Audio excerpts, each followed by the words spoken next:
Hi,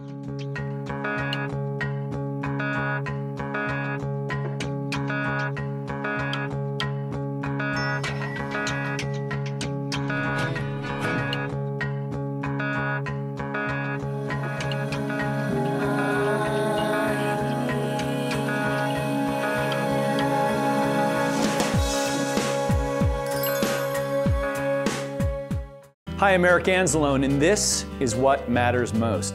In part 1 of Touched by Angels, we learned that death is a doorway, not an end. Well, since we shot that episode, I lost a good friend who was only 26. I mean, sometimes life doesn't make sense.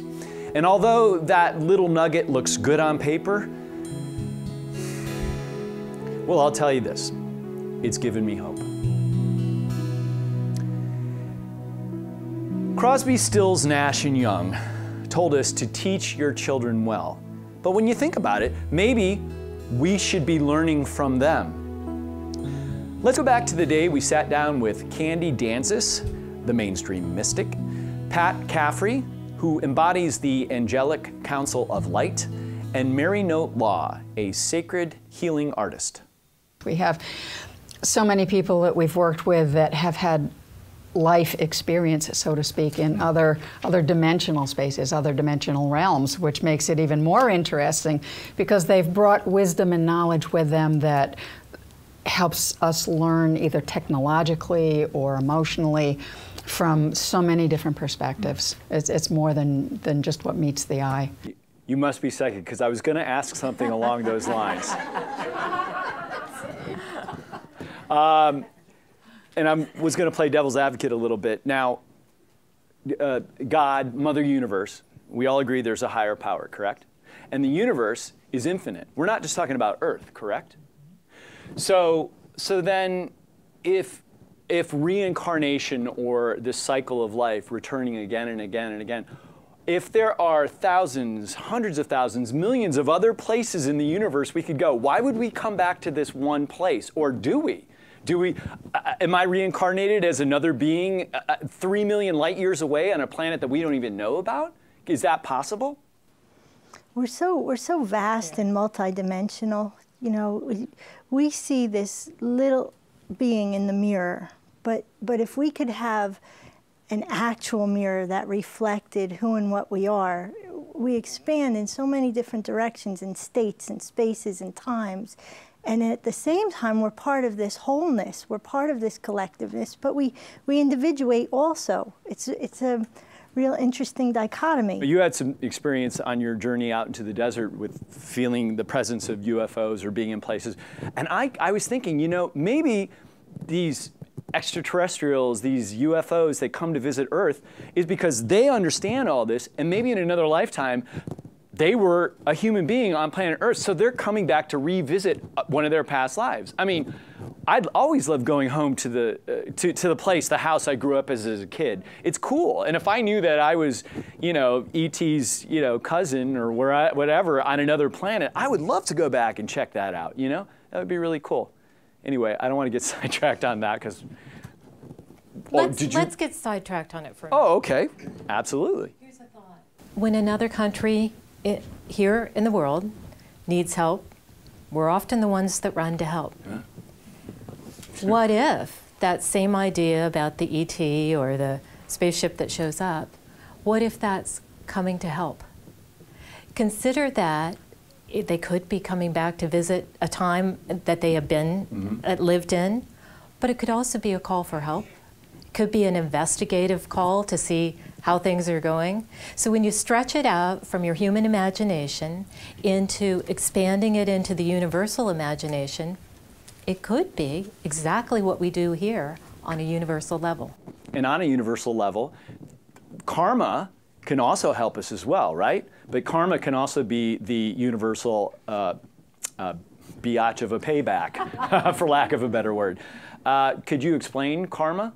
If we can jump in on that one, we've done a lot of work with that in the last few weeks. Karma, from our perspective again, is in this lifetime you have birthdays, correct? You measure who you are by those birthdays, and okay, this happened when I was 6, this happened when I was 12, and you carry this through. From a soul perspective, you've had all of these other life experiences, and they're like just other birthdays in your soul life. So you carry those through. Now, when you have an experience with another soul in another lifetime, and we're back with that same soul in this lifetime, we call it a karmic event. We have these karmic things that we have to deal with, to change, to fix, and heal. Because you might have been murdered by one, or you might have hurt somebody or been hurt by somebody in that lifetime, and now you're here for forgiveness or whatever you need to do with that. So that's our experience of what karma is, and what we do is we help people get to that so that you can release it here and now, so you don't ever have to do it again. It's not a bad thing, it's just a release of something that you did when you were 6. Mm. And when you were 6, great tie into my next question, you know, we teach your children well. You know, that's something that we all live by, and those of us that have kids know how difficult that can be. But really, when you look at it, we should be learning from them, because we forget. We get so weighed down by our earthly demands that we forget to enjoy, right, and play. How about that famous book, Everything You Needed to Know You Learned in Kindergarten? Mm-hmm. Mm-hmm. And as I said earlier, the young children, up till about the age of 5, still remember their spiritual connection and think of it as a normal part of their life. So learning from them that we are still that is magical. And a child can help you reopen to your spiritual connection, to your angelic connection, to your beings of light and love that surround you, faster than I think just about any adult can. Mm-hmm. None of us were angels, right? Angels are something else. Is that a different kind of spiritual or a being? I think a lot of people really try to differentiate, but you know, at the level of the cosmic soup, we're all part of that oneness, and we take on different roles depending upon what the need is that we choose to address when we come into some form, whether it be an angelic form off the planet, an angelic form on the planet. When I work with the angels, they often request that we don't try to differentiate angels and people. And no status differentiation, no differentiation in terms of what we can do. We're co-creators. And so we're going to work together, and just as their love amplifies what it is that I'm bringing through, what I have to contribute, my love and appreciation of them amplifies the energy that they're able to bestow upon the planet or the process, whatever it may be. We're all here to love, but fear often gets in the way. How do we shut that fear off and just love? It's a choice, and it's not always an easy choice. Sometimes you have to know that it's a choice first, though. You have to recognize that you're at that situation where you can choose love or you can choose the fear. Mm-hmm. So many people are so steeped in it, so caught in it, that you can't get past it because you can't see that. Once you can, when you can become aware of that, you know that you can choose to stay in that fear, or you can choose to say, no, I'm going to take a different path now. And you have that choice again and again and again. It doesn't matter what your last choice was. You're always faced with a new choice and a new opportunity to choose love. And the more you choose not to choose love, the more opportunities to choose love will appear for you. Who's on first? Well, you know, we have patterns that we go through in our etheric curricula. And so we're going to keep getting the same lesson opportunities again and again, and we master the lesson when we respond through our hearts and respond from love. Better to have loved and lost than not love at all. True or not true? True. Absolutely. Yeah. Yeah, because once you love, you can't take that away. That's an experience you'll always have, like climbing a mountain. Well, I loved, and I loved truly. Mm-hmm. Right. And isn't love in this place anyway? It's just all, I don't want to say nothing, but it's just all a part of something that's just temporary. I mean, millions or billions of years from now, planet Earth won't even be here. And so everything that we put stock into, from money to relationships, will mean it'll just be more energy out in the universe, right? True. Sometimes stepping into the place of love requires you to go through mass consciousness thinking, which is separate from love. And so, example would be, you're happy as can be at a funeral. Mass consciousness would tell you there's something wrong with you being happy at a funeral, or feeling love and joy at a time that's sorrowful. And our spirit has to weed through that mass consciousness thinking to remember that love is our first state, and that it is humanness that changed that definition. That's living in the moment and being grateful for the moment and experiencing for what it is. So there is a lot of value then in the gratitude of living in the moment.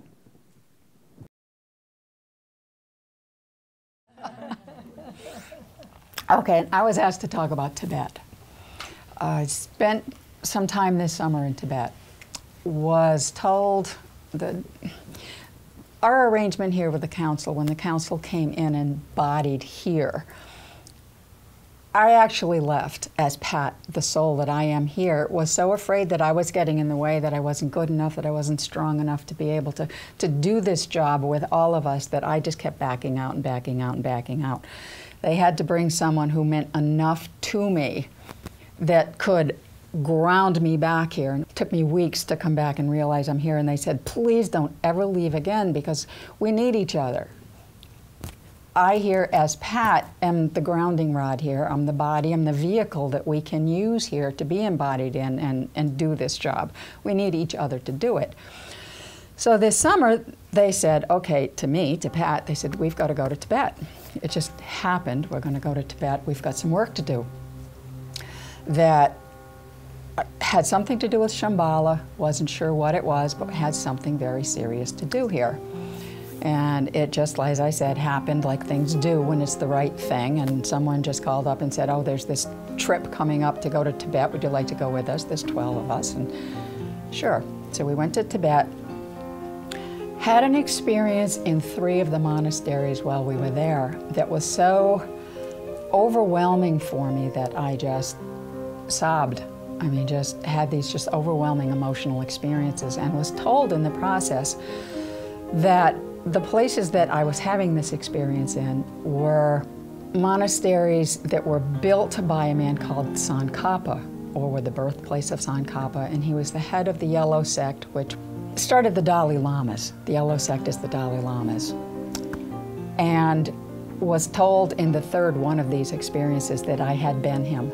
As Pat, I had been him in that lifetime, which was probably one of the most overwhelming experiences I've ever had, because I didn't know what to do with it when I came back.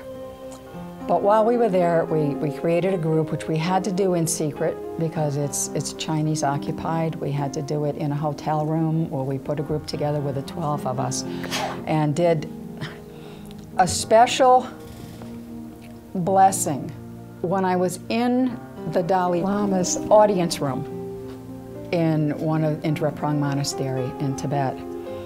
I waited until everybody was gone, and I went in, and my hands just started going into this very complicated mudra, which I asked one of the persons who had been in the monastery as a monk for a long time what it was, and it turned out it's a heart mudra, which will open up people's hearts, and it's very powerful, and it's known only by the Dalai Lamas. So what we did is Shambhala, I started this whole thing by Shambhala here, is not a place. It's a meditative state. We asked the monks there, it's a meditative state. And it had been closed down in 1959 when the Chinese came in to protect it, to protect the world and to protect this energy. And it was to be opened up when the time was ready for it to be opened up again. When the world was ready to open that for the world again, it would happen. We opened it while we were there. So it has been opened up again as of June. And I was told to take this mudra. Is everybody familiar with what a mudra is? The hand position that holds energy.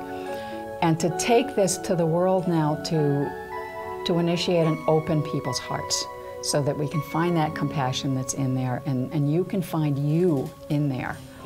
So what we'd like to do for you for just 1 second, we can't use the full-blown mudra because we did this with someone right after we came back. We did this with 3 different people actually, and within 3 days of it, one of them was hysterical, called me up, and she was actually suicidal because it brought up everything. When her heart opened up so wide, it brought up all her fears that were stuck in there, and it was just too much at once. So we've had to modify it, and we can modify it for this group. Would you like it if we did this for you?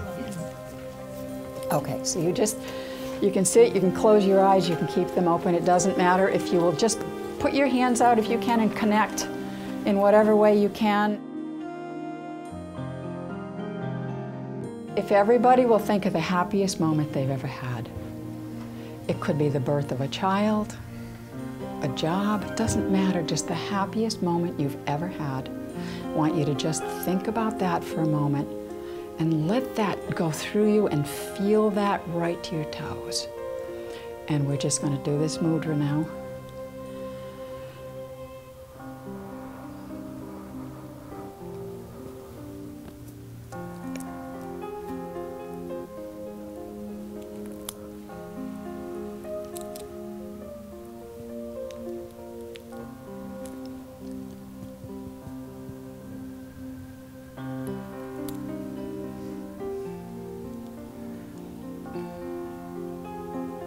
Very modified version of it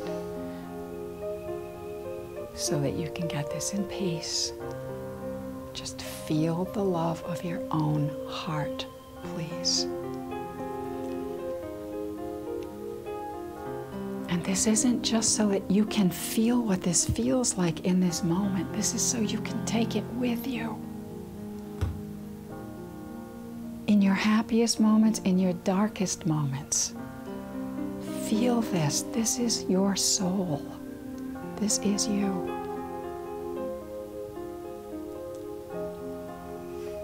Thank you for being brave enough to say yes to this life and for being here this day. Okay.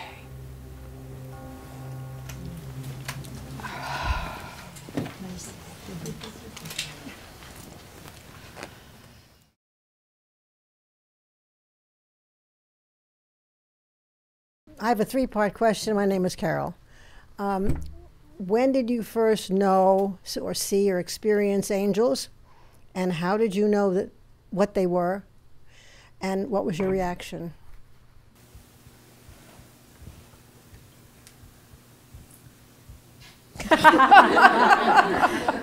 You go I'll first. start. I may surprise you with this one. When did I first know and experience angels? My first recollection that I can remember in body form was when my mother was about 24 years old and I had not been born yet. And I came to visit her as a being, as a light being, to determine whether I wanted to live this next contract with her. And when I came into this world, I remember that visitation, and she saw the visitation too. And when I turned about 30 years old in human form, she saw that I was the being that had come to her at age 22. So I remembered from very young age that visitation. And I knew in that visitation that my two guardian angels were with me, and we were making a decision as to how we would work this lifetime with this woman, and her as my mother. So that's my first recollection. But as I was small, I would see the angels in the room and around other people, and it would always give me comfort. I was shy with human beings, but the comfort came from knowing they're angels and talking to their angels. I would remind people that when a child is shy, they are often communicating with the angelic realm instead of the human realm because they feel comfortable in that realm. So at a very young age, I remember that connection, and I believe we all have it. Yeah, it's a very difficult question to answer because when you know you're not alone, even as a child, when you're feeling lonesome because you're different than the rest of the people in the world, even at that stage in life, which I was. But I didn't know it was angels per se. I didn't see them with wings. I didn't separate them into like they were angelic beings. They were just my friends. They were these beings that I would talk to, and I was not alone, and when I was sad, we'd talk, and we'd just spend our life together. Or I'd sit in a building, or I would sit in church with my family on a Sunday morning, and I would just watch all the light dancing around the people until I got to be about 7 or 8 years old and realized that that was weird because the rest of the kids didn't do it. So there was a period of my life where I just shut it off. So that's how it affected me. I thought I was weird. I thought something was wrong with me because the rest of the kids didn't do that. It was just different. And then it wasn't until I got older when I remembered and I realized I had something that I needed to do with this. But there was just, I didn't see it as angelic beings. It was just friends. It was just natural.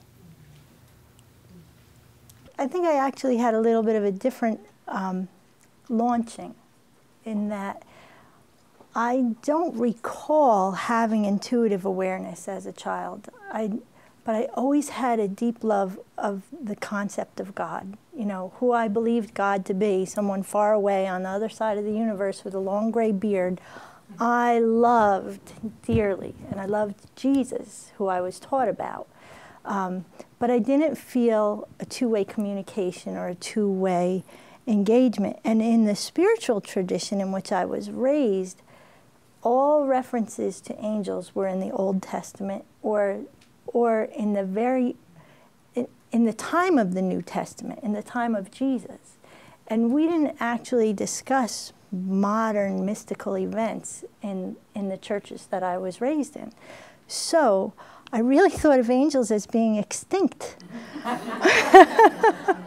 I had one picture of a guardian angel hovering over 2 children that were on a rickety bridge in my bedroom. And I used to ask my mother, you know, what's up with the guardian angels? Are they real? And she'd say, well, I think so. I think they watch over children. So then I had this concept that maybe I had some angels with me while I was small in case I was ever on a broken bridge. But I didn't think of them, I didn't perceive them, but yet I always felt loved. So I was also, when we get back to soul contracts and events in life, you know, sometimes our karmic contract is that certain events will come into our lives and trigger things for us. And when I was 9 years old, my parents and my aunt participated in the Silva method of intuitive development. And I grasped onto it. My mom would come home from the Thursday night class, and on Friday, she would teach me everything she'd learned the night before. And it was a 4 or 6 week program. And by the time I took the class formally at 11, I knew every script by heart, and I was meditating, but I still didn't know that angels were real. I still thought they were extinct. So years later, when I was in my 30s and I was visiting my father after my mother had transitioned, I picked up a newspaper and there was an article about a little girl who had seen an angel, and I felt my whole body become electrified, which I've come to recognize now as one of the signatures that angels will give me to let me know that they're with me. All I knew was that I lit up like a Christmas tree. I had to know more about it. I called my sister, "Are angels real?" She said, "Yes, they're real. Of course they're real." And my kids were in danger 2 different occasions. And I said, "Oh, Nanny and Pop-Up saved them. Mom saved them." And my sister said, "It was their guardian angels." And so one day, finally, after all these years and years of asking questions in meditation, years and years of feeling a spiritual pull in meditation, I said, I'd like to thank whoever it is that saved my kids. Can I please see who it is? And I was expecting to see my mother and my grandparents and have a happy family reunion. And instead I saw this big, glowing, yellow, male, stoic-looking head. And I said, "Oh, hello." And he said, "Hello." And I said, "Did you save my kids?" And he said, "I did." I said, "Thank you. You're welcome. Can I ask your name?" "Michael." And then I felt like instead of being excited because I had heard people mention an angel named Michael, I said, "I must have made that up because I'd heard of Michael," right? And then I called my sister the next day, who was well ahead of me on this journey, and she said, "Michael is the archangel of protection. He saved your kids." That's when I started in meditation, asking to meet the angels and work with them, and began to have just beautiful interactions. And then finding that once I opened myself to them, I could call upon them at any time in my days. We can open ourselves up to them just by asking and allowing and pursuing that connection and relationship. Thank you, Carol. Thank you all.